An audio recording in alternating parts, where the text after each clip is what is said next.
अस्सलामुअलैकुम वरहमतुल्लाहि वबरकातुहू। बिस्मिल्लाहिर्रहमानिर्रहीम।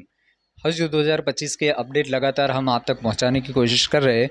इसके अंदर बहुत सारे साथियों के सवाल आते हैं कि हमें ई वीज़ा अभी तक अवेलेबल नहीं हुआ है।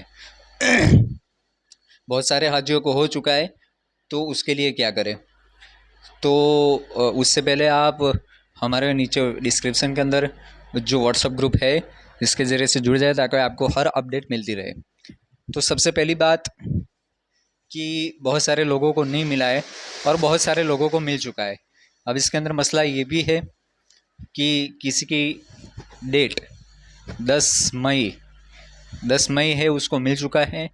उससे पहले की डेट 5 मई है, उसको नहीं मिला है। ऐसे बहुत सारे मामला सामने आ रहे हैं। हाजी हमसे सवाल भी कर रहे हैं कि हम हमारे बाद वाले को मिल चुका है और हमें नहीं मिला है।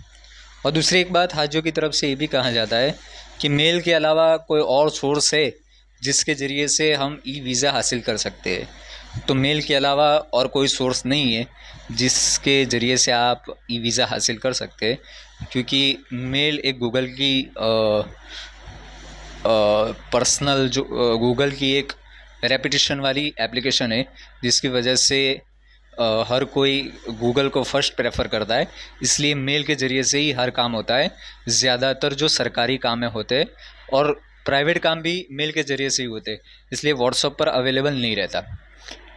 और जो सवाल कर रहे हैं कि हमें अभी तक नहीं मिला है, तो क्या करें। नहीं मिला है तो कुछ नहीं करना है, अल्लाह से दुआ करना है, सब्र करना है। सबको मिल जाएंगे। हज कमेटी की तरफ से हज कमेटी आपको आपने पैसे भरे तो हज कमेटी आपको हज के ऊपर ले जाएगी। अगर खुदा ना खास्ता आखिर तक भी नहीं मिलता है, मैं एक बात बता दूं, एक बात क्लियर कर दूं, खुदा ना खास्ता आखिर तक नहीं मिलता है तो भी कोई मसला नहीं है। ये हज कमेटी की तरफ से 2 साल से ये फैसिलिटीज़ अवेलेबल करवाई गई है, पिछले साल 2024 से। उससे पहले ये कोई फैसिलिटीज़ नहीं थी। ई वीज़ा तो लगभग 2022 से शुरू हो चुका है, 22-23 के आसपास से। तो उसके ऊपर आप जब रिपोर्टिंग के लिए जाओगे तो आपके पासपोर्ट के साथ ई वीज़ा की कॉपी भी देंगे। तो इसलिए कोई मसला नहीं है बड़ा, हज कमेटी की तरफ से ना मिले। बहुत सारे लोग इसलिए डाउनलोड कर रहे हैं ताकि अपना नाम वगैरह चेक कर ले। दूसरी एक बात, इसके अंदर ही नाम वगैरह के अंदर थोड़ा बहुत इसके अंदर मिस्टेक, जैसे कि मुश्ताक के अंदर नीचे जो रस्वई दीर्घई जो रहता है, जो मुश्ताक इस तरीके से लिखा जाता है, किसी में इस तरीके से लिखा गया है, तो उसके अंदर कोई मसला नहीं है। मुश्ताक की जगह मुश्ताकी लिखा जाता है किसी के अंदर। ऐसे बहुत सारे लोगों के अंदर ई वीज़ा के अंदर मसले आ रहे। तो ऐसे छोटे बड़े जो मिस्टेक्स है वो हज कमेटी की तरफ से कोई मसला नहीं रहेगा। इसलिए हाजी इस चीज़ को भी याद रखे।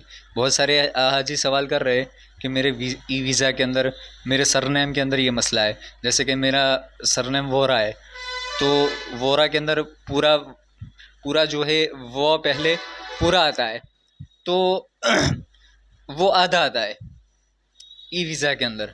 तो ऐसा कुछ हो जाए, अगर आधा हुआ आ जाए तो कोई मसला नहीं है।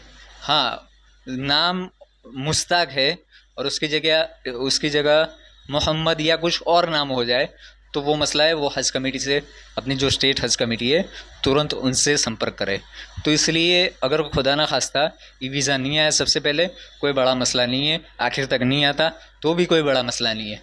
और दूसरा कि आ चुका है, जिसके अंदर नाम के अंदर मिस्टेक है, छोटी बड़ी मिस्टेक है, कोई मसला नहीं। हज कमेटी की तरफ से ये चीज़ खुद हज कमेटी इसको देख लेगी, इसलिए कोई मसला नहीं है। तो ई वीज़ा के लिए जो साथी सवाल कर रहे थे, अल्लाह से उम्मीद है कि आप लोगों को ई वीज़ा के बारे में स्टैंड क्लियर हो चुका होगा। अस्सलाम वालेकुम।